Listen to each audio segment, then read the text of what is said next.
So from butt faces to how do I, and it's how do I teach my kids emotional intelligence? So, yeah, there's a lot of different ways to do this, but I think probably the best way is when your kids make a mistake, especially against someone else, is try to get them to think about things from another person's perspective. Try to develop their empathy, because I think especially in younger kids there is a distinct lack of empathy, and I think that's probably one of the best ways that you can develop their emotional intelligence. What do you think?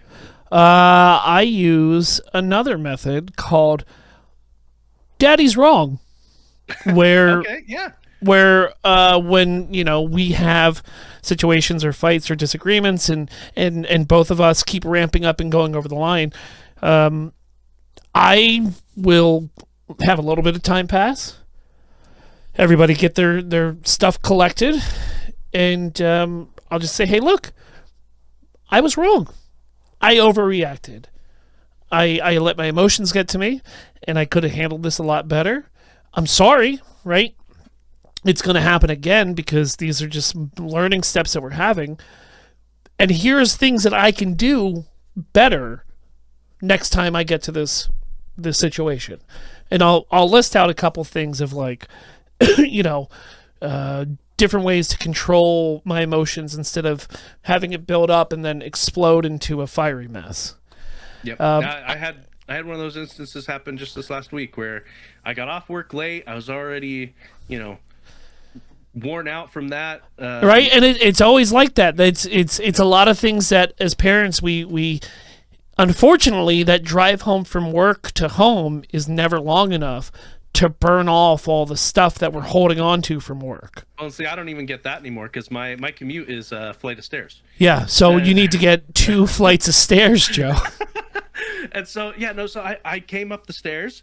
My wife was gone, so I immediately went from super work mode to let's get dinner ready mode. Yeah. And so I'm sitting there trying to get that ready, and I'm trying to just listen to something to decompress. And every 2 seconds, it's Dad, I got Dad, another question, Dad. And I'm like, dude, I've answered the same question 3 times. Just because you phrased it slightly different doesn't mean that the answer's going to change. And I went off on him just a little bit, and I knew that I had done it. And so, like, not even 10 seconds later, I'm like, look, I'm sorry. I should not have gotten after you. I'm overstimulated right now. I'm overworked. I'm trying to get this done. Can you just, I need you not to ask me any questions until we have dinner, please.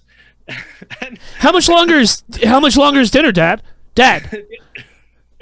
And oh man, yeah, because recently, with the holidays, Easter's right around the corner, right? He's had off from school the same time that I don't have work, so like he wakes up at 6 a.m., which means I wake up at 6 a.m., and then we have the entire day until 9 p.m. together. And I hit that kind of like, hey, I need daddy time, just to be alone. And that's normally what it is. It's like we hit that time where it's like it's dinner time, and it's just like, how much longer is dinner? You see me actively working on it, bud. Like what do you want me to do? You want me to yell at the meat for it to cook quicker? And then I'll catch myself, just like you said, saying something rude like that. It's just like, I understand that you're hungry, but I am sorry.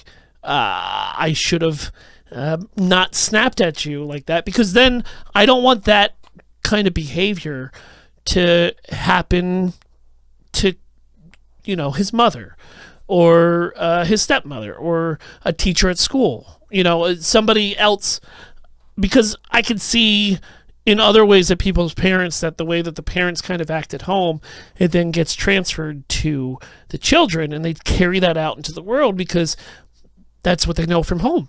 And so I don't want to have that responsibility of like sending out this impatient little snark ball and him not understand that like what he's saying is inappropriate, Yep. Yeah. Yeah, I don't know how many times a day I tell, especially my oldest, I'm like, look, you're not the dad, you're not a parent. I've gotten to the point where I've started being like, look, do you want to pay rent? If you think you're an adult, you can start paying rent. And he's like, no. I'm See, like, my well, kid's too smart. He'll call me on that bluff right away. He's like, no, but I need that money for school, Daddy. You want to take that away from my college? Is that what you're saying, Dad? I mean, also, I kind of found the cheat code in emotional intelligence is like I have him in sports. And so, like, it's a huge benefit because I'm not going to lie, even though I am the coach, our teams aren't that good. So, like, he's gotten used to, like, trying as hard as he can, but also coming up short and not winning, right? So that's been a lot of nice teaching moments. Or he hasn't had to deal with this yet, but not making a team, right? It's going to happen at some point. Happens to everybody. So that's going to be a nice emotional experience and learning point of like, hey, look, sometimes your actions, well, no, always your actions have consequences. Yep. And if you didn't try your hardest and hustle, you don't, if you're not going to put in the work, you're not going to get the reward kind of moment. Yep. So, well, that's something we tried to teach our kids early on was consequence isn't always a bad thing. no. And we're like, consequences can be good. You can have good consequences, but you've got to think about your actions are going to have some kind of a reaction or repercussion. And so those consequences, you can choose your actions. You can't always choose your consequences. Now, a lot of times you can predict your consequences based on your learned experience. Yeah. But yeah. No, it's funny because, like, we had hockey tryouts last week. And he came off the ice really happy on Wednesday. Luckily, it was a multi-night event. And he's like, how'd I do? Like, looking for that affirmation. And I was like, buddy, if I was picking the teams, I would have cut you. And I didn't say it in a funny way. Like, I was 100% serious. And his face dropped. And I said, now, why would I say that to you? And he's like, because I didn't hustle and try my hardest. And I said, yes, that is 100% why. It's not have anything to do with skill. It's about your work ethic. And you weren't trying your hardest, and it showed out there, bud. I said, I'm not saying this to you so that, like, to be mean or hurt your feelings. I'm telling you this because everything in this life that you will have forward, growing up, you need to work for, right? The house that we have, the Switch 2 that we have, all these luxuries that we have is not because it fell into our laps, dude. It's because I'm putting in those 60-hour work weeks, you know? Your mom is also working hard to have her. Like, we don't just get things.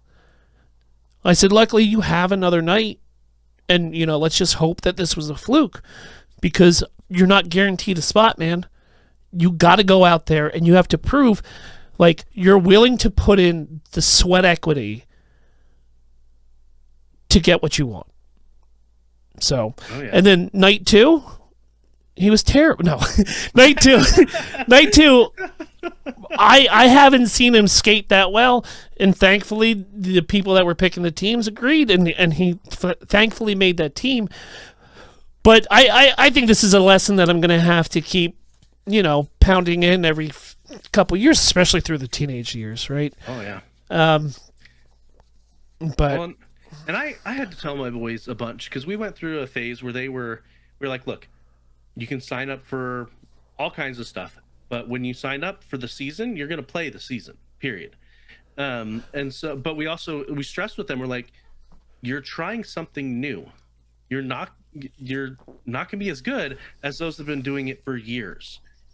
But that doesn't mean you can't improve and get better. It's true. And so we tried to stress that with them. Sometimes it worked, a lot of times it didn't. Like, for instance, when my oldest, he tried Little League. And he was playing on a team where, like, over half the team had been playing for like 3 or 4 years, and he was getting down on himself because they kept putting him in right field, and he was like, I want to be the pitcher. I'm like, okay, well, you need to show your coach that you can work hard and that you can actually give it a go. And I'm sitting there, I'm like, I would love, I tell him, I'm like, I would love to work with you at home and help you develop those skills, but you got to put down the video game so we can do that. And he wasn't willing to do that. And so instead of getting better, he sat in right field and played in the dirt. Yep, pick daisies. Yeah. Yeah. Well, there were literally times where he would scoop dirt into his glove that he wasn't wearing and dump it on his own head. Oh my God, Joe! It's a good thing it's your kid and not. Well, you know what? Here's another thing. If I was on that team, oh brother, I would hate you and your family so much. There was at least one time where the ball came in his direction and he didn't even realize that the ball came in his direction. And I'm over at the fence yelling, "Get the ball! Get the ball!" And he's just like, huh? I mean, I would never say anything to you as a parent, but the glares would be fierce, my guy. It didn't matter. They didn't keep score. So, but yeah. That's all right, dude. But the whole thing is like what you were saying is like we don't quit because we're uncomfortable, right? Yeah. We signed up. We've made a commitment to this, and we're going to see it through. Now, look, we get to make a decision at the end of that commitment, but for right now, we've made this commitment. I think I said it last time I was on here that we put the child into Catholic school. And, you know, he's in 4th grade, and he's got kids that have been there since 1st grade, and that he was really not excited.